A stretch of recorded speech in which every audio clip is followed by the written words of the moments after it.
My name is Kayla Adamson and my project is on the cardiac cycle.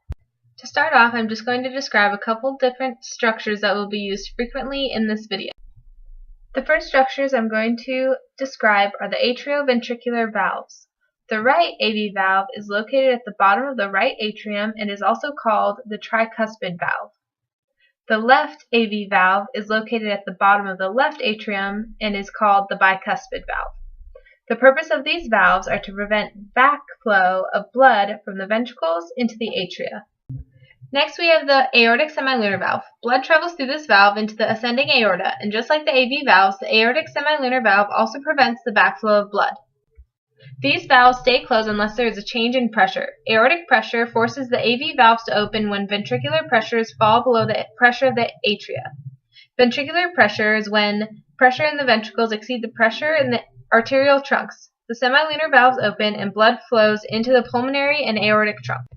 Ventricular ejection is very similar to ventricular pressure. During ventricular ejection, the ventricles contract isotonically and the tension remains relatively constant as the blood exits the ventricles. While talking about filling and ejection, we can also discuss the stroke volume. The stroke volume is the amount of blood pumped out of each ventricle in a single heartbeat. It also uses the formula SV equals EDV minus ESV.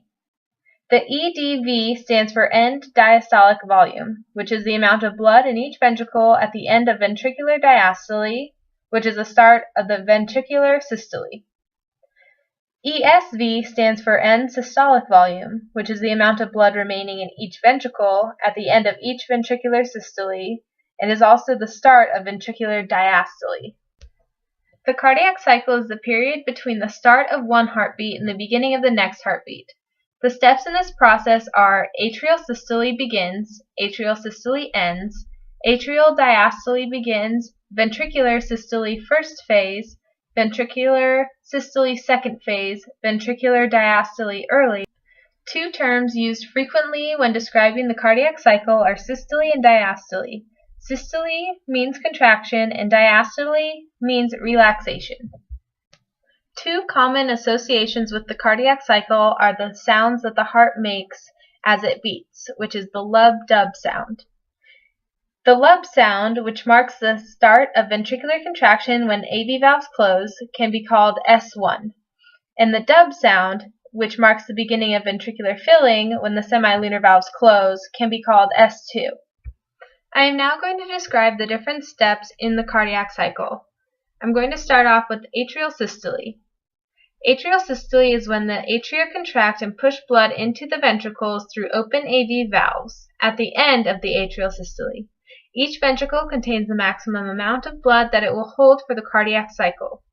Atrial systole essentially means topping off the ventricles with blood.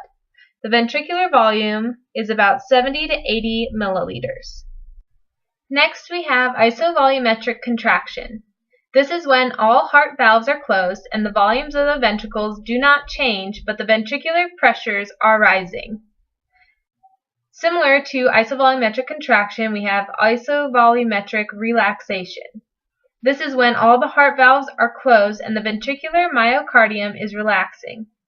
Ventricular pressures are still higher than atrial pressures, so blood cannot flow into the ventricles.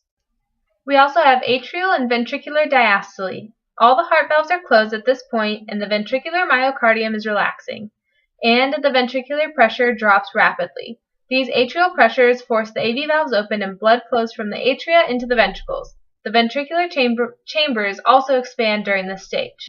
Another step in the cardiac cycle is ventricular filling. This occurs during ventricular diastole when the ventricles are filling with blood. The faster the heart rate, the shorter the time available for the filling of the ventricles. The ventricles become about 3/4 full before the cardiac cycle ends. After ventricular filling is ventricular ejection, which was discussed earlier in this video. Here's a table that describes the valves, whether they are open and closed at which stage in the cardiac cycle. The last topic to be discussed in this video is the dicrotic notch. This is the sudden drop in pressure after a systolic contraction. The drop in pressure is caused by the backflow of blood in the arteries when the valve is still in the process of closing.